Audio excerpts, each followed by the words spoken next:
Reclaiming anger means recognizing it as a clarifying force, not something to hide or suppress. So we want to start to be able to release anger and create regulated states inside of our body. And this is especially important with boundaries because anger is a high arousal signal from the nervous system that something matters. Anger itself isn't the problem, but if it's unprocessed, that charge behind it can distort our boundaries if we act too quickly. So we want to start to use our tools to regulate that charge and create space between the sensation and the action, right? This lets the prefrontal cortex come back online for clear decision making. When we're talking about boundaries, they're healthy boundaries are really rooted in regulation instead of reactivity, right? So when we build the skill of nervous system regulation, our brain can start to update these predictions and we can stop automatically expecting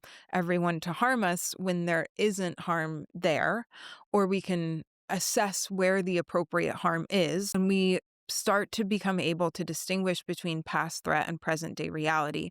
And then we can respond with clarity instead of a conditioned defense. And we can also help our body by processing some of that anger that comes from these bigger systemic things like injustice. Reclaiming anger means recognizing it as a clarifying force, not something to hide or suppress. It helps us get clear on what we value and what's not okay. When we process anger instead of performing politeness, we can communicate boundaries from presence, not panic, people pleasing, or collapse. Anger expressed with awareness becomes a tool for communication, not conflict. It teaches others how to be in right relationship with us, and it allows us to stay grounded in our own truth. As we learn to regulate, we not only stop overreacting to safe situations, we also get better at recognizing when anger is appropriate and necessary, like in response to social injustice or harmful relationships. And we can take aligned action from a grounded, powerful place. And then that's when our boundaries and our words, our truths